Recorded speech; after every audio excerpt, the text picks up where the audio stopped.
নমস্কার বন্ধুরা, মাম cherry blog চ্যানেলে তোমাদের সবাইকে স্বাগত জানাই। আবার একটা নতুন দিনের নতুন ব্লগ নিয়ে চলে এসেছি আমি তোমাদের সামনে। তাহলে চলো, লাইক শেয়ার সাবস্ক্রাইব করতে ভুলছো না তো। আর কথা না বলে লেটস গেট স্টার্টেড।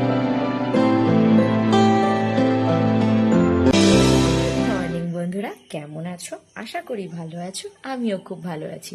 ছেলে এই মাত্র স্কুলে বেরিয়ে গেল। তো ওয়েদার এখন একটু মেঘলা মেঘলা হয়ে রয়েছে। দেখো বন্ধুরা,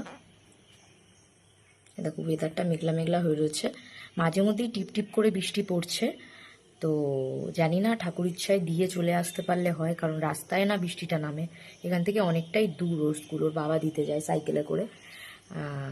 আজকেও যেহেতু কাজের দিদি আসবে না, তাই সকালবেলা ভাবলাম বসে না থেকে চটপট করে কাজগুলো সেরে। আমাদের গাছগুলোতে এত সুন্দর কাঞ্চন ফুল ফোটে যে ওই কাঞ্চন ফুল দিয়েই পুজো হয়ে যায় অর্ধেক। চলো তোমাদের দেখাই। এই দেখো বন্ধুরা, দেখেছো ওইদিকে আরও আছে, ফুলটা ফুটে রয়েছে। যা কাঞ্চন ফুল ফোটে, মানে জবা ফুল কম ফুটলেও কাঞ্চন ফুল দিয়ে পুজো হয়ে যায় আমাদের। আর এই দেখো, কাজের দিদি আসেনি বলে আমাদের একদম বাসন এই অবস্থা। তাহলে আগে আমি বিছানাটা গুছিয়ে নিই, তারপরে নিচে যাব, নিচে গিয়ে নিচের কাজ। দেখো বন্ধুরা, আমার বাসন মাজাও হয়ে গেছে, রান্নাঘর মোছাও হয়ে গেছে। এইবারে বাসি ঘর ঝাড় দিয়ে বাসি ঘর মুছে নিই, তাহলে কিছুটা কাজ হয়ে যাবে। তারপরে বাসি ঘরটা মুছে নেবো, ঝাড় দিয়ে নেব। আর কাজের দিদি যতদিন না আসছে ততদিন তো এই ঝামেলা পোহাতেই হবে। যাই হোক, তাদেরও তো সুবিধা অসুবিধা দেখতে হবে না। শ্বশুর নিয়ে চলে এসছে বাজার।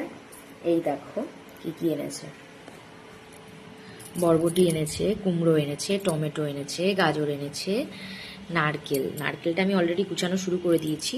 আলু এদিকে, আর এদিকে হচ্ছে ওদের টিফিনের জন্য নারকেল। আজকে ওরা টিফিন নেবে বলেছে, নারকেল দিতে বলেছে, বাদাম ভেজে দিতে বলেছে, কারণ যেহেতু আজকে মঙ্গলবার আমাদের নিরামিষ, ওর জন্য নিরামিষ রান্না প্লাস নিরামিষ। আমার সব জোগাড় যন্ত্র কমপ্লিট। কি ভাবলে রান্না বসিয়ে দেবো? না না, এখন রান্না বসাবো না। আগে মঙ্গলবারের পুজোটা সেরে তারপরে এসে ঝপাঝপ বসিয়ে দেবো, তাহলে পুজোটা সেরে আসবে। তো মঙ্গলবারের পুজো আমার শেষ, চালিসা পড়া হয়ে গেছে। আর এই যে লাড্ডুগুলো একটা কাগজের মধ্যে নিয়ে নিয়েছি। দেরি হয়ে গেছে, 11:30 বাজে, 11:30।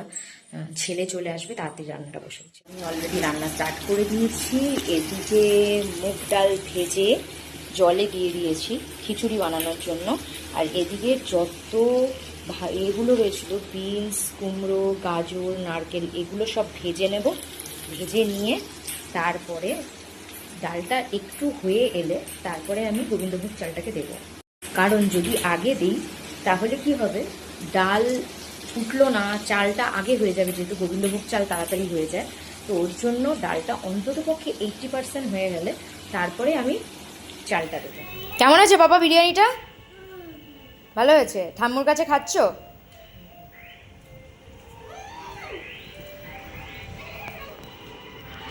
শোনা বাবা টিভি দেখতে দেখতে বিরিয়ানি খাচ্ছে, নিরামিষ বিরিয়ানি, তাই তো বাবা? কি বিরিয়ানি? নিরামিষ বিরিয়ানি। কেমন লাগছে খেতে? ভালো, ঠিক করে বলো। আমার রান্না কমপ্লিট। আমি আজকে রান্না করেছি হচ্ছে গোবিন্দভোগ চালের খিচুড়ি, কাশ্মীরি আলুর দম, আলু ভাজা, বরবটি আলু ভাজা, আর হচ্ছে আমার ছেলে নিরামিষ বিরিয়ানি।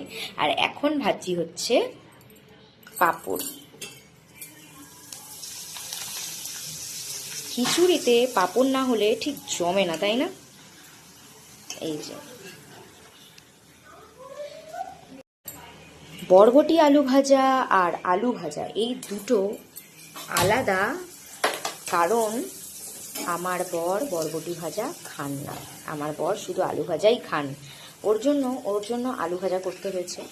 আর এই পাঁপড় ভাজাটা সবাই খাবো আমরা। ছেলের তো আগেই খাওয়া হয়ে গেছে, কারণ ছেলে বিরিয়ানি খেয়েছে, তাই ওর আগেই খাওয়া শেষ হয়ে গেছে। বলছে বিরিয়ানি করেছে যখন, আমাকে আগে খেতে দিয়ে দাও। এই গ্যাসটার একটাই প্রবলেম, আস্তে করলেই নিভে যায়। তার জন্য তখন পাঁপড় ভাজতে ভাজতে খেয়াল করিনি যে গ্যাসটা নিভে গেছে, আবার তার জন্য সেই সময় জ্বালাতে হলো। দুপুরের লাঞ্চ হচ্ছে খিচুড়ি, পাঁপড় ভাজা, কাশ্মীরি আলুর দম আর বরবটি আলু ভাজা। খাওয়া আমার হয়ে গেছে, বাসনও মেজে ফেলেছি, কারণ জানি যে কাজের দিদি বিকেলে আসবে না।